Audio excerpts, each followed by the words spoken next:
ورحمة الله وبركاته.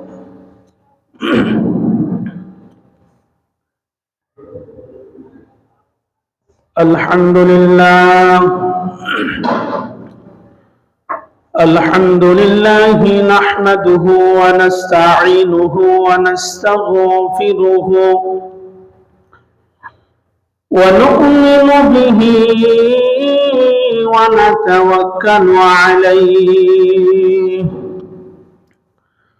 ونعوذ بالله من شرور أنفسنا ومن سيئات أعمالنا. من يهده الله فلا مضل له ومن يضلل فلا هادي له. وأشهد أن لا إله إلا الله وحده لا شريك له. وأشهد أن سيدنا وسندنا وحبيب ربنا ومولانا محمدا عبده ورسوله أرسله بالحق بشيرا ونذيرا وداعيا إلى الله بإذنه وسراجا منيرا. أما بعد فأعوذ بالله من الشيطان الرجيم. بسم الله الرحمن الرحيم. يا عبادي الذين آمنوا على أنفسهم يا عبادي الذين أسرفوا على أنفسهم لا تقنطوا من رحمة الله إن الله يغفر الذنوب جميعا إنه هو الغفور الرحيم. صدق الله العظيم. وعن أبي هريرة رضي الله تعالى عنه قال قال رسول الله صلى الله عليه وسلم بني الإسلام على خمس شهادة أن لا إله إلا الله وأن محمدا عبده ورسوله وإقام الصلاة وإيتاء الزكاة والحج وصوم رمضان أو كما قال عليه الصلاة والسلام. صلى الله على سيدنا ومولانا محمد وعلى آله وأصحابه وسلم. صلى الله على سيدنا ومولانا محمد وعلى آله وأصحابه وسلم. بلغ العلا بكماله كشف الدجى بجماله حسنت جميع خصاله صلوا عليه وآله لا إله ইল্লাল্লাহ লা ইলাহা ইল্লাল্লাহ লা ইলাহা ইল্লাল্লাহ লা ইলাহা ইল্লাল্লাহু মুহাম্মাদুর রাসূলুল্লাহ সাল্লাল্লাহু আলাইহি ওয়াসাল্লাম। আলহামদুলিল্লাহ, আল্লাহ পাক রব্বুল আলামিনের দরবারে অসংখ্য অগণিত শুকরিয়া, যেই মহান রব্বুল আলামিন আমাদেরকে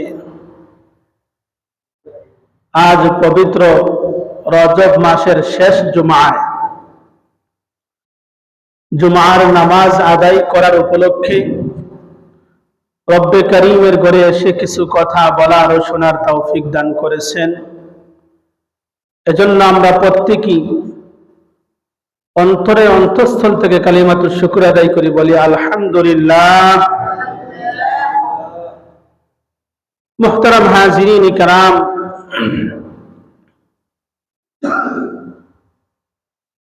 আমরা গত জুমায় আলোচনা শুনেছিলাম পিতা মাতার গুরুত্ব নিয়ে। যেহেতু আমাদের সামনে এখন মাহে রমাদান মাস, সামনে শাবান মাস, এর পরের মাসের নাম হলো রমাদান মাস।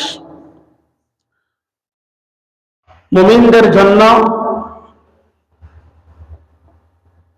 শ্রেষ্ঠ একটি ইবাদতের মাস, ইবাদতের মৌসুম, ইবাদতের সিজন।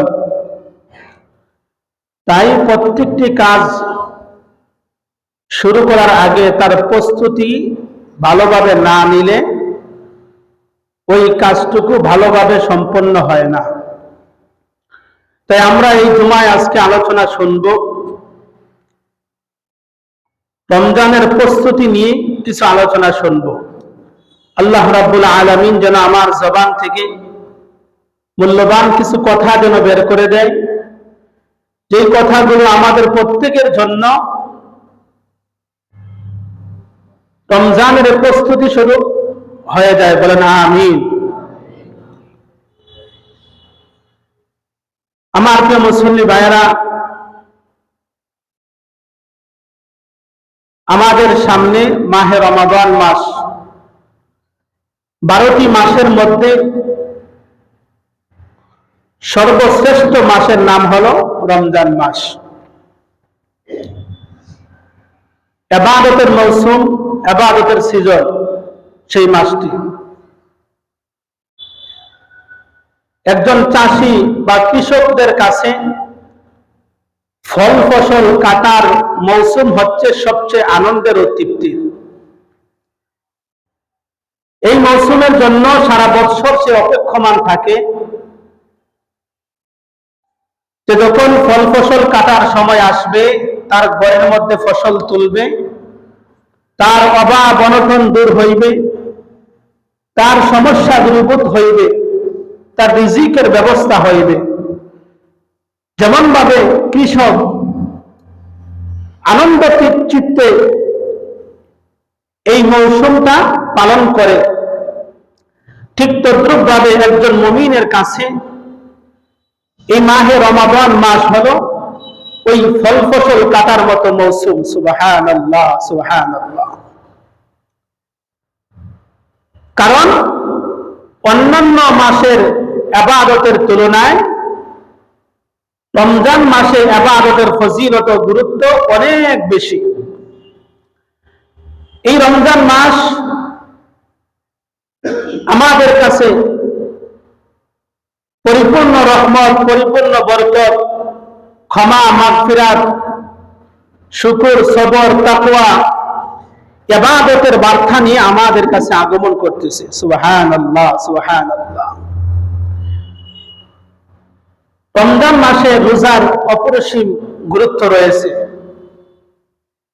ইসলামের 5টি স্তম্ভের মধ্যে গুরুত্বপূর্ণ একটি স্তম্ভ হলো রমজানের রোজা। ইসলামের মৌলিক যে 5টি স্তম্ভ রয়েছে, 5টি খুঁটি রয়েছে, যে 5টি খুঁটির উপর ইসলাম দাঁড়িয়ে আছেন।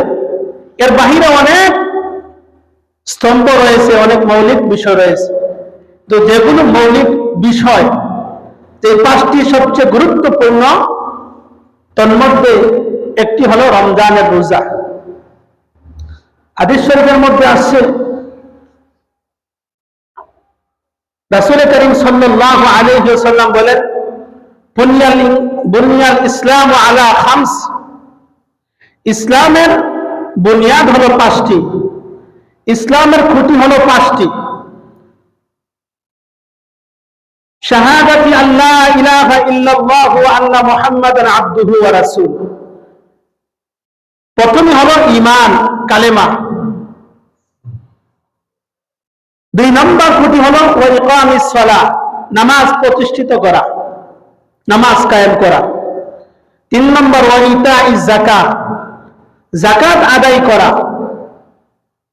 ওয়াল হাজ্জি, হজ পালন করা। ওয়া সাওমি রমাদান, ৫ নম্বরে হয়েছে রমজান মাসে রোজা রাখা। তো ইসলামের পাঁচটি বুনিয়াদের মধ্যে গুরুত্বপূর্ণ একটি বুনিয়াদ কি ভাই? রমজানের রোজা রাখা। তাই যেহেতু এই রমজান মাসটা গুরুত্বপূর্ণ, তাই কোনো কাজ করার আগে তার প্রস্তুতি যদি গ্রহণ না করি, তাহলে ওই কাজটা ভালোভাবে সম্পন্ন হবে না। এই কাজ, এই রমজান মাস যেহেতু গুরুত্বপূর্ণ, তাই এর প্রস্তুতির একটা ব্যাপার রয়েছে। আজ থেকে আমরা এই প্রস্তুতিটা নিতে হইবে, আর না হয় সুন্দরভাবে আমরা রমজান মাস কাটাইতে পারবো না। রমজানের প্রস্তুতি স্বরূপ, যেমন রমজানের আগের মাসের নাম কি ভাই বলেন? শাবান মাস। কোন মাস? শাবান মাস। এর আগের মাসের নাম রজব মাস। এজন্য শাবান মাসকে বলা হয় রমজানের প্রস্তুতি নেওয়ার মাস, রমজান মাসের প্রস্তুতি নেওয়ার মাস। রমজান মাস ছাড়া, রমজান মাস বাদ দিয়ে শাবান মাস ছাড়া অন্য কোন মাসে আল্লাহর রাসূল সাল্লাল্লাহু আলাইহি ওয়াসাল্লাম এত পরিমাণ রোজা রাখতেন না, যেই পরিমাণ শাবান মাসে রাসূল আকরাম সাল্লাল্লাহু আলাইহি ওয়াসাল্লাম রোজা রাখতেন। বলুন না সুবহানাল্লাহ, সুবহানাল্লাহ। এজন্য রমজান মাসের আগের মাস শাবান মাস। এই শাবান মাস হলো রমজানের প্রস্তুতি নেওয়ার মাস। পৃথিবীতে দেখা যায় যখন বৃষ্টি হয়, বৃষ্টি হওয়ার আগে একটা ঠান্ডা বাতাস আসে, আসে কি আসে না ভাই?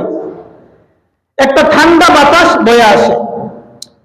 ওই বাতাসটুকু যেন ঘোষণা দিয়ে যায়, আসতেছে তোমাদের রহমতের বৃষ্টি, আসতেছে তোমাদের রহমতের বৃষ্টি, যেই বৃষ্টির জন্য তোমরা অপেক্ষমান করতেছো, অপেক্ষায় করতেছো।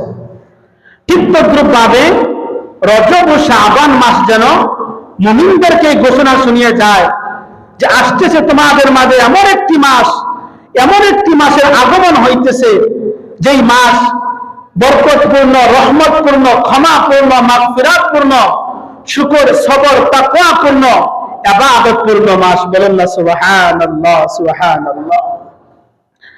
মুহতারাম হাজিরিন কিরাম, এজন্য আল্লাহ রাসূল সাল্লাল্লাহু আলাইহি ওয়াসাল্লাম রমজানের 2 মাস আগ থেকেই তিনি দোয়া শুরু করে দিতেন। হাদিস শরীফের মধ্যে আসছে, عن أنس رضي الله تعالى عنه قال كان النبي صلى الله عليه وسلم إذا دخل رجب قال اللهم بارك لنا في رجب وشعبان وبلغنا رمضان। আল্লাহ রাসূল সাল্লাল্লাহু আলাইহি ওয়াসাল্লাম রজব মাস প্রবেশ করার সাথে সাথে, ঢোকার সাথে সাথে এই দোয়া দিবানিশি তিনি পড়তেন, সব সময় দোয়া পড়তেন, আয় আল্লাহ আমাদেরকে রজব ও শাবানের বারাকাত দান করুন, আর আমাদেরকে রমজান পর্যন্ত পৌঁছিয়ে দিন। বলুন না সুবহানাল্লাহ, সুবহানাল্লাহ। মুহতারাম হাজিরিন কিরাম, এজন্য নেক হায়াত কামনা করার দোয়া আল্লাহ রাসূল শিখিয়ে দিয়ে গেছেন। যে আমাদের হায়াতকে রমজান পর্যন্ত পৌঁছিয়ে দেন।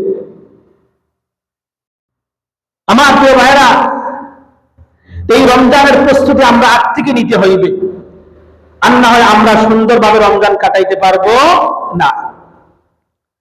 আমাদের সামনে মাহে রমাদান মাস, ইবাদতের মৌসুম। এজন্য বুদ্ধিমান যে ব্যবসায়ী, সে তার ব্যবসার সিজন বুঝে। বুদ্ধিমান যে ব্যবসায়ী, তার ব্যবসার কৌশল ও সিজন বুঝে সে ব্যবসা করে।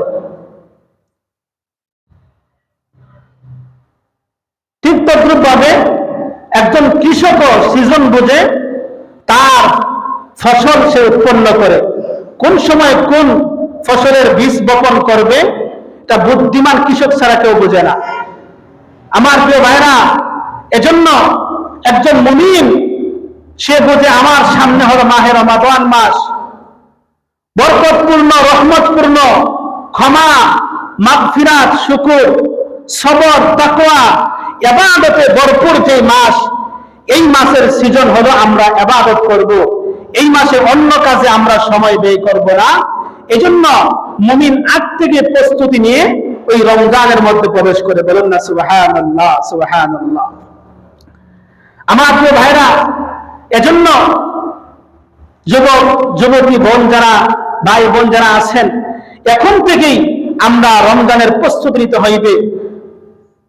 মুরব্বীরা যারা আছেন, এখন থেকে আমরা রমজানের প্রস্তুতি নিতে হইবে। পিছনে যা করেছেন সব কিছু থেকে এখনই তওবা করে আপনি আল্লাহর দিকে ফিরে আসতে হইবে। তাহলে আপনি রমজান মাস সুন্দর করে কাটাইতে পারবেন। আপনার চরিত্রকে এখনই সুন্দর করতে হইবে। যে হুজুর রমজান আসলে আমি ভালো হয়ে যাইব, এটা সম্ভব নয়। রমজান আসলে আমি ইবাদত করব, সম্ভব নয়। আগ থেকে আপনি প্রস্তুতি নিতে হইবে। এজন্য শাবান মাসে আল্লাহ রাসূল সাল্লাল্লাহু আলাইহি ওয়াসাল্লাম বেশি বেশি রোজা রাখতেন, এত বেশি পরিমাণ রোজা রাখতেন, রমজান মাস ছাড়া শাবান মাস ব্যতীত অন্য কোন মাসে এই পরিমাণ রোজা রাখতেন না, যেই পরিমাণ শাবান মাসে রোজা রাখতেন। সুবহানাল্লাহ। এজন্য ভাই, এখন থেকে গুনাহের কাজ ছেড়ে দিতে হইবে। যুবক ভাই, এখনই মসজিদমুখী হইতে হইবে। যারা দাড়ি রাখেন না, এখনই দাড়ি রাখতে হইবে। রমজান আসলে আমি আর কবিরা গুনার মধ্যে লিপ্ত থাকবো না, এখন থেকে আমি দাড়ি রেখে নিব। এটা করতে হবে যে রমজান আসলে আমি দাড়ি রাখবো, এই চিন্তা করলে হবে না। আর না হয় রোজা রাখবেন ঠিকই, আপনার কবিরা গুনাহ আপনার আমল নামায় উঠতে থাকবে। মুহতারাম হাজরিন ইকরাম, দেখেন চরিত্র যদি ভালো হয়, যুগ যুগ পরেও আপনার কথা মুমিনদের অন্তরের মধ্যে থাকবে। জুনায়েদ বাগদাদীর নাম শুনছেন আপনারা অনেকেই। তিনি আমাদের এই যুগের মানুষ নয়, অনেক পূর্বের মানুষ। কিন্তু জুনায়েদ বাগদাদীর নাম শুনলে এখনো মুমিনের অন্তরের মধ্যে ভালোবাসা আসে কিনা ভাই, কথা বলেন? কিন্তু ওই সময় কত বাগদাদের কত সম্পদশালী ব্যক্তিরা ছিল, কত ব্যক্তিবর্গরা ছিল। আজ তাদের কথা মুমিন জানাবে দূরের কথা, পাগলও তাদের কথা, তাদের নাম জানে না। কথা বলেন ঠিক কিনা? তাদের নাম, জুনায়েদ বাগদাদীর নাম কেন এখনো মুমিনদের অন্তরের মধ্যে আছে? এর কারণ হইল তারা আল্লাহকে সন্তুষ্ট করেছে, আল্লাহকে রাজি করে চলেছে, যার কারণে যুগ যুগ পরেও মুমিনদের অন্তরের মধ্যে তাদের নাম রয়েছে। বলেন না সুবহানাল্লাহ, সুবহানাল্লাহ। বাইজিদ বুস্তামির নাম শুনেছেন? ছোট্ট বালক, তখনকার কত বালক ছিল, কিন্তু কোন বালকের কথা মানুষ মনে করে? কোন যুবকের কথা মানুষ আর নাম মনে আছে? তাদের নাম মনে নাই। কারণ কি? ওই বাইজিদ বুস্তামির নাম কেন এখনো মুমিনদের অন্তরের মধ্যে আছে? ওই বাইজিদ বুস্তামিন ওই সময়ে তার আত্মা পরিশুদ্ধ করে আল্লাহকে সন্তুষ্ট করেছে, আল্লাহকে রাজি করেছে, তার মা বাবার খেদমত করে, যার কারণে এখনো মুমিনদের অন্তরের মধ্যে ওই আল্লাহ ওয়ালাদের নাম আছে কিনা ভাই? জোরে বলেন, আছে কিনা? দেখেন আপনার রাবিয়া বসরি, রাবিয়া বসরি আজ থেকে 1200 বছর আগের নারী। আজ থেকে কয় বছর আগের ভাই? 1200 বছর আগের নারী। এখনো মুমিনদের অন্তর তার নাম আছে কিনা? এই নারী কালো নারী ছিল, কিতাবের মধ্যে আসছে তার চেহারা ছিল কি কালো, সুন্দর ছিল না। শুধু কালো নয়, এই রাবিয়া বসরি এক ব্যক্তির দাসী ছিল। এক ব্যক্তির কি ভাই দাসী ছিল। তার চেহারা কালো থাকতে পারে, সে দাসী হতে পারে, কিন্তু তার চরিত্র দ্বারা আল্লাহকে সে সন্তুষ্ট করেছে, তার ইবাদত দ্বারা আল্লাহকে খুশি করেছে, যার কারণে 1200 বছর পরেও ওই নারীর কথা শোনা মাত্রই মুমিনদের অন্তরের মধ্যে তার প্রতি ভালোবাসা আসে। কথা বলেন ঠিক কিনা? কিন্তু মুহতারাম হাজরিন কিরাম, এখন যদি আমরাও সেই চরিত্রবান হইতে পারি, আমাদের চরিত্র যদি সুন্দর করতে পারি, তাহলে যুগ যুগ পরেও আমাদের কথা মানুষ স্মরণ করবে। করবে কি করবে না ভাই? এজন্য ভাই, রমজান আসার আগে আগে আমাদের চরিত্রকে আমরা সুন্দর করতে হইবে, চরিত্রবান হইতে হইবে। চরিত্রহীন হওয়া যাবে না। চরিত্রহীন হবেন, যুগ কেন আপনার কথা মানুষ এক সপ্তাহ, এক বছর, এক যুগ পরেও আপনার কথা মানুষের অন্তরে থাকবে, দূরের কথা পাগলের মুখেও থাকবে না আপনার কথা। ফেরাউনের নাম শুনলে মানুষের অন্তরের মধ্যে ঘৃণা আসে কি আসে না? নমরুদের নাম শুনলে মানুষের অন্তরে ঘৃণা আসে কি আসে না ভাই? কারুনের নাম শুনলে মানুষের অন্তরে ঘৃণা আসে কি আসে না? কোন জালিম যার নাম শুনবে, ওই মুমিনদের অন্তরের মধ্যে তার প্রতি ঘৃণা সৃষ্টি হইবে। কারণ কি? তার চরিত্র ভালো ছিল না, সে চরিত্রহীন ছিল। এজন্য রমজানের আগে আগে আমাদের চরিত্রটাকে আমরা সুন্দর করতে হইবে। আমাদের হাত দ্বারা কোনো মুসলমান যেন কষ্ট না পায়, আমাদের জবান দ্বারা যেন মুসলমান কষ্ট না পায়। আমরা যে গুনার মধ্যে লিপ্ত রয়েছি, ওই গুনাহ থেকে আমরা ফারেক হয়ে তওবা করতে হবে। গুনাহ থেকে আমরা তওবা করে ফিরে আসতে হইবে। তখনই আপনি এই রমজান মাসটাকে সুন্দর করে কাটাইতে পারবেন। তিরমিজি শরীফের বর্ণনায় আসছে, একটি হাদিস শোনাই। কোন মুমিন যদি এই হাদিসটা তার ভিতরে ধারণ করতে পারে, একটা হাদিসই তার জীবন ধন্য হয়ে যাবে, যথেষ্ট। عن أبي هريرة رضي الله تعالى عنه قال قال رسول الله صلى الله عليه وسلم بادروا بالأعمال سبعا। আবু হুরায়রা রাদিয়াল্লাহু তাআলা আনহু থেকে বর্ণিত, তিনি বলেন, আল্লাহর রাসূল সাল্লাল্লাহু আলাইহি ওয়াসাল্লাম ইরশাদ করেছেন, তোমাদের জীবনে 7টি বিষয় আসার আগে আগে তোমরা আমলের প্রতিযোগিতা করো। সুবহানাল্লাহ। কয়টি বিষয় ভাই? জোরে বলেন, কয়টি? 7টি বিষয়। তোমাদের জীবনে 7টি বিষয় আসার আগে আগে, 7টি পরিস্থিতির সম্মুখীন হওয়ার আগে আগে তোমরা আমল বাড়িয়ে দাও, আমলের প্রতিযোগিতা করো। সুবহানাল্লাহ, সুবহানাল্লাহ। তার মধ্যে একটি হলো এমন দারিদ্রতা, এমন অভাব অনটন আসার আগে আগে তুমি আমলের প্রতিযোগিতা করো, আমল বাড়িয়ে দাও। সেই দারিদ্রতা তোমার অন্তর থেকে আল্লাহকে ভুলিয়ে দেয়, যে দারিদ্রতা তোমার অন্তর থেকে ইসলামকে ভুলিয়ে দেয়, যে দারিদ্রতা তোমার অন্তর থেকে কোরআনকে ভুলিয়ে দেয়, রাসূলের সুন্নাহ থেকে ভুলিয়ে দেয়। মানুষ দেখবেন যখন বেশি দারিদ্রতার মধ্যে পড়ে যায়, তখন চুরি ডাকাতি শুরু করে দেয়। করে কি করে না ভাই? ওই যে অভাবে স্বভাব নষ্ট একটা কথা আছে, চুরি ডাকাতি কি শুরু করে দেয়। এজন্য আল্লাহ রাসূল বলেন, এমন দারিদ্রতা আসার আগে আগে আমলের প্রতিযোগিতা করো, যে দারিদ্রতা তোমার অন্তর থেকে আল্লাহকে ভুলিয়ে দেয়, ইসলামকে ভুলিয়ে দেয়, কোরআন থেকে ভুলিয়ে দেয়, রাসূলের সুন্নাহ থেকে ভুলিয়ে দেয়। 2 নম্বর, আল্লাহ রাসূল বলেন, এমন টাকা পয়সা, এমন ধন দৌলত হওয়ার আগে তোমরা আমলের প্রতিযোগিতা করো, যেই অর্থ, যেই টাকা পয়সা তোমাকে দিন থেকে পরিত্যাগ করে দেয়, দিন পরিত্যাগ বানিয়ে দেয় তোমাকে।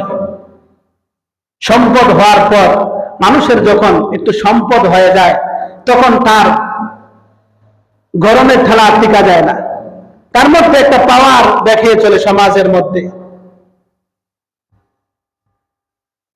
অটোমেটিক সে পাওয়ার দেখায় চলাফেরা করে, গরিবদের প্রতি জুলুম করে, মানুষকে কষ্ট দেয়, অসহায় যারা তাদেরকে কষ্ট দেয়, হয়তো তার হাতের দ্বারা, তার জবানের দ্বারা, আর না হয়তো অন্য কলমের দ্বারা, যে কোনো উপায়ে সে কষ্ট দেয়। এজন্য রাসূল বলেন, এমন সম্পদ হওয়ার আগে আগে তোমরা আমলের প্রতিযোগিতা করো, যেই টাকা পয়সা, যেই সম্পদ তোমাকে দিন ত্যাগী বানিয়ে দেয়, আল্লাহ থেকে সরিয়ে দেয়, ইসলাম থেকে সরিয়ে দেয়। তো কয়টা পাইলাম ভাই? দুইটা। এক নম্বর এমন দারিদ্রতা, যেই দারিদ্রতা আল্লাহকে ভুলিয়ে দেয়, ইসলামকে ভুলিয়ে দেয়, কোরআনকে ভুলিয়ে দেয়। দুই নম্বর এমন সম্পদ, যেই সম্পদ আপনাকে দিন ত্যাগী বানিয়ে দেয়। তিন নম্বর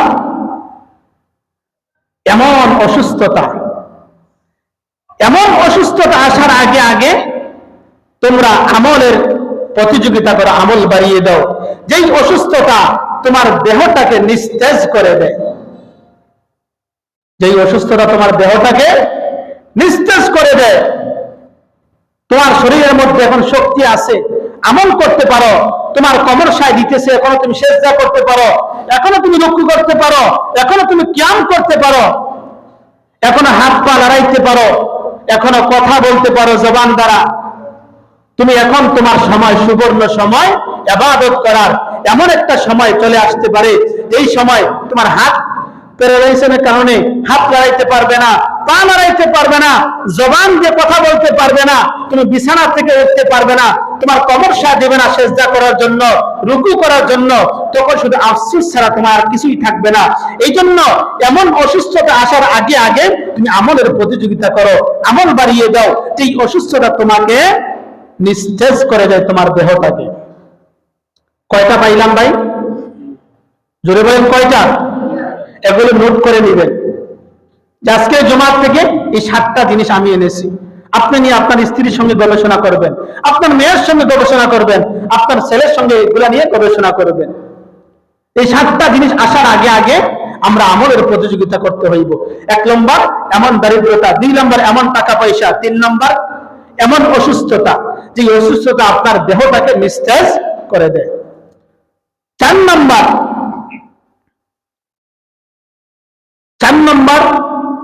এমন হঠাৎ মৃত্যু। এমন কি ভাই? হঠাৎ মৃত্যু থেকে আপনি, হঠাৎ মৃত্যু আসার আগে আগে আপনি আমলের প্রতিযোগিতা করতে হইবে। হঠাৎ মৃত্যু আসার আগে আগে আমলের প্রতিযোগিতা করতে হইবে। এই যে আমি আজকে আপনাদের সামনে আলোচনা করতেছি, হয়তো পারে যে এই আলোচনা আমার জীবনের শেষ আলোচনা, এই জুমা আমার জীবনের শেষ জুমা হয়ে যেতে পারে, এই নামাজ আজকে আমার জীবনের শেষ নামাজ হইতে পারে। রাস্তা পাড়ি দেওয়ার সময় গাড়ি অ্যাক্সিডেন্ট করে আমি মারা যেতে পারি। জুমা থেকে বাইর হওয়ার পর এমনও শুনতে পারেন পানিদারের ইমাম সাহেব গাড়ি অ্যাক্সিডেন্ট করে মারা গেছে। এমন হতে পারে না ভাই? আপনি যে আসরের জামাত পড়তে পারবেন, আসরের নামাজ পড়তে পারবেন, ওই পর্যন্ত হায়াত পাইবেন, এমন কোন নিশ্চয়তা কারো কাছে আছে? কথা বলেন, কারো কাছে আছে? এজন্য হঠাৎ মৃত্যুর আসার আগে আগে আমলের প্রতিযোগিতা করুন, আমল বাড়িয়ে দেন। যে কোনো সময় আপনার সামনে আজরাইল আসতে পারে। প্রতিদিন কবর আপনাকে ডাকে, আমি একাকিত্বের ঘর, আমার কাছে আসার আগে চিন্তা করে আসবে। আমি পোকামাকড়ের ঘর, আমার কাছে আসার আগে চিন্তা করে আসবে। আমি অন্ধকারের ঘর, আমার কাছে আসার আগে খুব চিন্তা করে আসবে। যারা আমল বাড়া, ওই কবর তার জন্য ভালো আচরণ করবে। যারা আমল মন্দ, ওই কবর তার সঙ্গে ভালো আচরণ করবে না। এজন্য এখন থেকে ভাই আমলের প্রস্তুতি নিতে হইবে, এখন থেকে আমলের প্রস্তুতি নিতে হইবে। আপনার সামনে যখন আজরাইল চলে আসবে, তখন আর আমল করার সুযোগ হইবে না, আমল করার সুযোগ পাইবেন না। জুমার দিন ঘটনা বলার সময় নেই। সাজ্জাদের নাম শুনেছেন আপনারা? সে দুনিয়ার মধ্যে জান্নাত তৈরি করেছিল। আরেকদিন সময় থাকলে বলবো ইনশাল্লাহ ঘটনা। আজরাইল যখন সামনে এসে পড়বে, তখন আমল করার আর কোনো বাহানা চলবে না আপনার কাছে, তার সামনে কোনো বাহানা চলবে না। যেই অবস্থায় থাকবেন, যেই পরিস্থিতি থাকবেন, ওই পরিস্থিতিতে আপনার জানটা সে কবজ করে নিয়ে যাইবে। আইনামা তাকুনু ইদরিকুমুল মাউত ওয়ালাউ কুনতুম ফি বুরুজিম মুশাইয়াদা। তুমি যেখানেই থাকো না কেন, যেইভাবেই থাকো না কেন, যদিও প্রাচীন কোন সীসার ভিতরে থাকো, ওইখানেও তোমার কাছ থেকে জানটা কবজ করে নিয়ে যাইবে। এজন্য ভাই একটু চিন্তা করুন, প্রত্যেক দিন সালাত আদায় করার পূর্বে চিন্তা করুন, আমার জীবনের শেষ নামাজ মনে হয় আজকের এই নামাজটাই, এই জুমার সালাতটাই আমার জীবনের শেষ সালাত। হয়তো পারে আগামী জুমা আমি আর থাকবো না, এখানে আরেকজন খতিব এসে আলোচনা করবে, আপনার নামাজের জায়গায় আরেকজন এসে বসবে।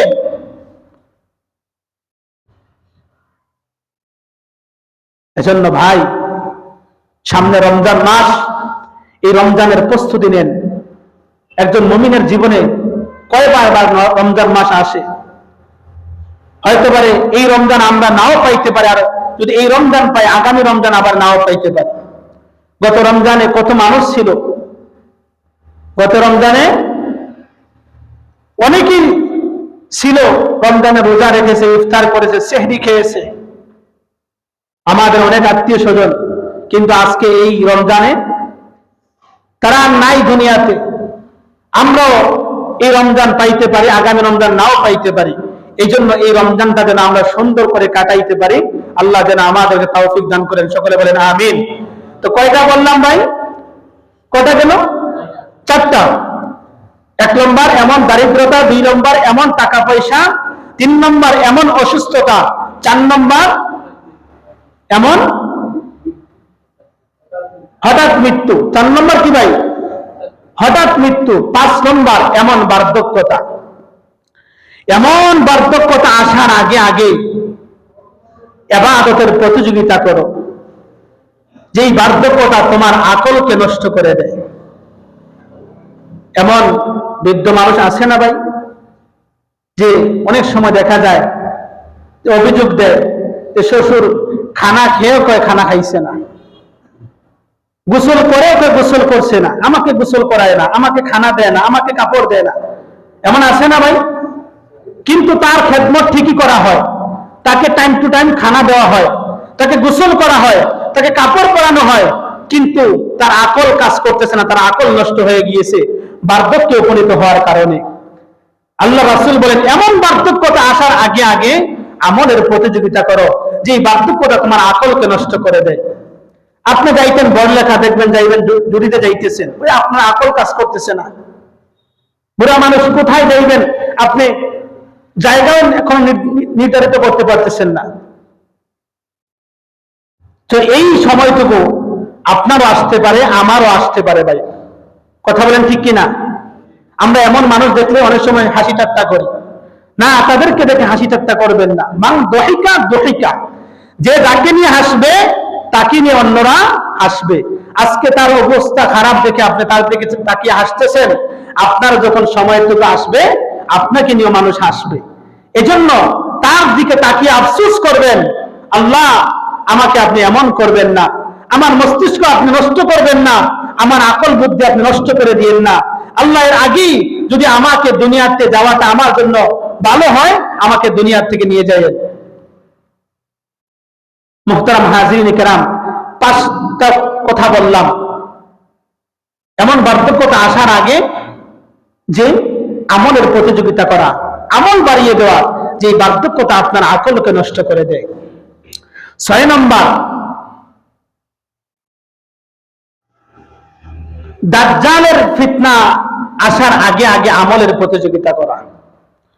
আগত যত প্রাণী রয়েছে, যেই প্রাণীগুলো এখনো আবির্ভাব হয় নাই, এখনো আসে নাই, ওই আগত প্রাণীগুলোর মধ্যে সবচাইতে নিকৃষ্ট, সবচাইতে মারাত্মক প্রাণীর নাম হলো দাজ্জাল। এজন্য আল্লাহ রাসূল দোয়া শিখিয়ে দিয়ে গিয়েছেন, আল্লাহুম্মা ইন্নী আউযু বিকা মিন ফিতনাতিন নিসা ওয়া আউযু বিকা মিন ফিতনাতিল মাসিহিদ দাজ্জাল। আয় আল্লাহ, আমাদেরকে নারীর ফিতনা থেকে হেফাজত করুন। 2 নম্বর, আমাদেরকে দাজ্জালের ফিতনা থেকে আপনি হেফাজত করুন। আল্লাহ রাসূল হাদিসের মধ্যে বলে গিয়েছেন, আমার উম্মতের পুরুষদের জন্য ফিতনার মধ্যে বড় ফিতনা রেখে যাচ্ছি নারী ফিতনা। এই জন্য আল্লাহ রাসূল এই দোয়া সবসময় করতেন, আল্লাহুম্মা ইন্নী আউযু বিকা মিন ফিতনাতিন নিসা ওয়া আউযু বিকা মিন ফিতনাতিল মাসিহিদ দাজ্জাল। তো দাজ্জালের ফিতনা, দাজ্জাল আবির্ভাব হওয়ার আগে আগে আমলের প্রতিযোগিতা করা। 7 নম্বর, কিয়ামত সংঘটিত হওয়ার আগে আগে আমল প্রতিযোগিতা করা, আমলের প্রতিযোগিতা করা। কিয়ামত যখন সংঘটিত হয়ে যাইবে তখন আমিও থাকবো না, আপনিও থাকবেন না, আমরা কেউ থাকবো না, আমলও করার সুযোগ আর হবে না। এই জন্য এই 7টা বিষয় আমাদের জীবনে আসার আগে আগে আমরা আমলের প্রতিযোগিতা করবো তো ইনশাআল্লাহ। মুহতারাম হাজিরিন কিরাম, সামনে মাহে রমাদান মাস, ইবাদতের মৌসুম, মুমিনদের জন্য ইবাদতের মৌসুম। ইবাদতের জন্য এর চাইতে শ্রেষ্ঠ আর কোনো মাস হইতে পারে না। মুমিন ওই যে কৃষক, সে অপেক্ষমান থাকে কোন সময় সেই মৌসুম আসবে তার ফল ফসল কাটার জন্য, তার অভাব অনটন দূর করার জন্য, তার সব কষ্ট দূর করার জন্য, তার রিজিকের অভাব থেকে দূর হওয়ার জন্য। কৃষক যেভাবে আপনার ওই সময়টুকু আসলে আনন্দ চিত্তে ফসল ঘরে তুলে নেয়, ঠিক তদ্রুপ ভাবে এখন রজব মাস চলতেছে, সামনে শাবান মাস, আমরা অপেক্ষমান রয়েছি আমাদের জন্য সেই বরকতপূর্ণ, রহমতপূর্ণ, মাগফিরাতপূর্ণ, সেই শুকরপূর্ণ, সেই সবরপূর্ণ, তাকওয়াপূর্ণ সেই মাসের অপেক্ষমান আমরা রয়েছি। সেই মাস যখন আসবে তখন আমরা ইবাদতের মধ্যে যেন সবটুকু সময় আমরা ব্যয় করতে পারি, এই চিন্তা আমাদের অন্তরের মধ্যে এখন থেকে লালন করতে হইবে, এখন থেকে প্রস্তুতি নিতে হইবে।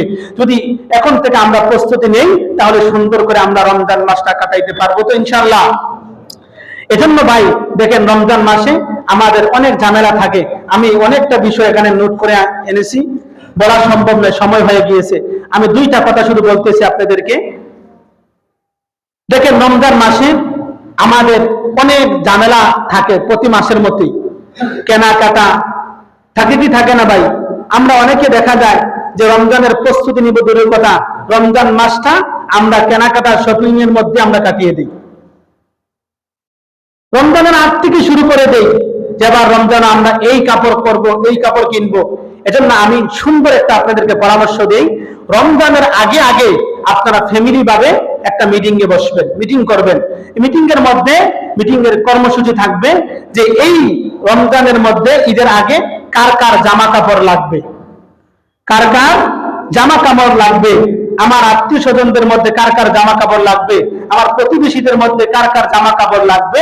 এইভাবে আপনি একটা লিস্ট করে আপনি পাইকারি বাজার থেকে রমজানের আগে আগে এগুলো ক্রয় করে রেখে দেন, রমজানের আগে এগুলো তাদের হাতে পৌঁছে দিবেন, তখন আর ঝামেলা আসবে না।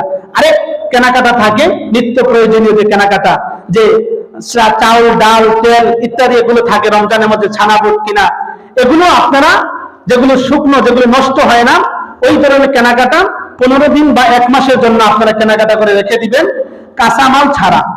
যে আপনি অফিসে যাইবেন, যখন অফিসে যাইবেন অথবা নামাজে যাইবেন, তখন আসার সময়, নামাজ পড়ে আসার সময় আপনি কাঁচা বাজার নিয়ে আসলেন, সবজি নিয়ে আসলেন, মাছ গোছ ফ্রিজিং করে রেখে দিলেন, তাহলে দেখবেন রমজানে বেশি বেশি আপনি ইবাদত করার সুযোগ পাইবেন।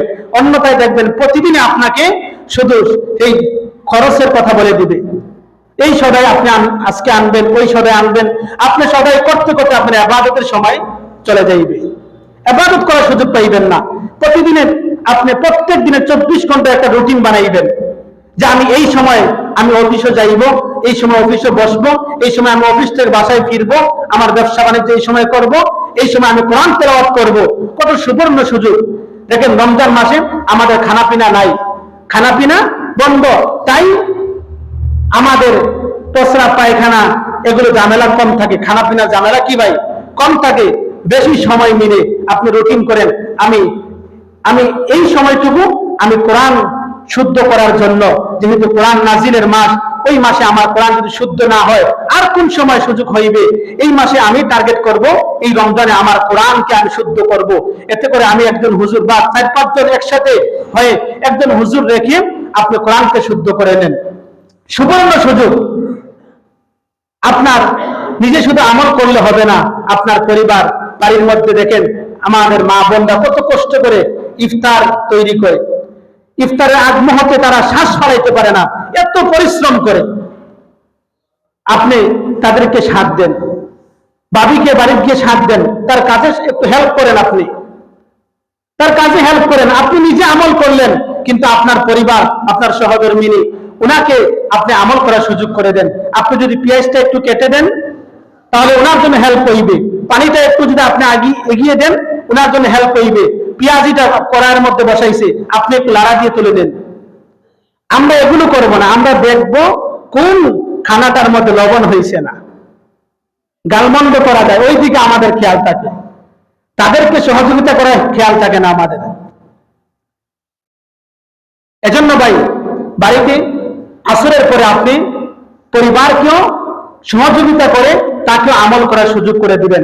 আপনিও আমল করলেন, আপনার পরিবারকে আমল করার সুযোগ করে দিবেন তো ইনশাআল্লাহ। আর বিশেষ করে গরিব মিসকিন যারা আছে, সামনে আলোচনা আসবে, গরিব মিসকিন যারা আসবে তাদের দিকে খেয়াল করবেন ভাই। আমাদের দস্তারখানা কত কত আইটেম দ্বারা ভরপুর থাকে, মাছ, গোশ, কত খাসির মাংস, দুধ, কলা, সব আমাদের দস্তারখানার মধ্যে থাকে। কিন্তু আমাদের প্রতিবেশী আরেকটা ডাল ভাত দিয়েছে, সেহরি খায়, সে ছানা আর আপনার ও মুড়ি দিয়েছে ইফতার করে। আমার প্রতিবেশী কত কষ্ট করে ইফতার করে। ভাই, হাদিসের মধ্যে আছে, যদি একজন আরেকজনকে ইফতার করায়, সে রোজা রেখে যেই পরিমাণ সওয়াব পাইবে, ওই পরিমাণ সওয়াব আল্লাহ আপনার আমলনামায় দান করবেন। সুবহানাল্লাহ, সুবহানাল্লাহ। এজন্য এটা বলা হয় নাই যে আপনার সঙ্গে এনে ইফতার করাইতে হইবে। সম্ভব হলে আপনি করাইলেন, আর যদি সম্ভব না হয়, আপনি তার ইফতারের কিছু খরচাদি কিনে বা সেহরির কিছু খরচাদি কিনে তাকে দিয়ে দিলেন, নাও তুমি এগুলা দিয়ে সেহরি খাইবা, এগুলা দিয়ে তুমি ইফতার করবা। আর না হয় ওই পরিমাণ টাকা তাকে দিয়ে দিলেন। টাকা দেওয়ার থেকে খরচপাতি কিনে দেওয়া ভালো, উত্তম। আর না হয় কিছু গরিব মিসকিন ভাইরা এমন আছেন, টাকা পাওয়ার পর আর খরচ করে না, ঠিকই তার গরিবী হালাতে রেখে দেয়, আর টাকা সে জমা করে রেখে দেয়। এজন্য উত্তম হলো আপনি তাকে কিছু খরচাদি কিনে দেওয়া। এগুলো করবেন তো ইনশাআল্লাহ। আর এখন থেকে আমার অনেকের ডাক্তার দেখানোর প্রয়োজন হয়, শারীরিক অসুস্থতা থাকেন, রমজান আসার আগে আগেই ডাক্তারের শরণাপন্ন হয়ে আপনি ডাক্তার দেখিয়ে আপনার সমস্যার সমাধান করে নেন। পরিবারের কোনো সমস্যা থাকলে, ঝামেলা থাকলে রমজানের আগে আগে এগুলো ঝামেলা মুক্ত হয়ে আপনি পরিপূর্ণ রমজানের জন্য প্রস্তুতি নেবেন। আল্লাহ পাক রব্বুল আলামিন আমাদের প্রত্যেককে রমজানের আগে আগে রমজানের প্রস্তুতি নেওয়ার তৌফিক দান করেন, সকলে বলেন আমিন। আল্লাহ পাক রব্বুল আলামিন যেন সুন্দরভাবে আমরা রমজান মাসটা কাটাইতে পারি, সেই তৌফিক যেন দান করেন, সকলে বলেন আমিন সুম্মা আমিন। ওয়া আখিরু দাওয়ানা আলহামদুলিল্লাহি রাব্বিল আলামিন। যারা সুন্নাত পড়েন না, সুন্নাত পড়ে নেন।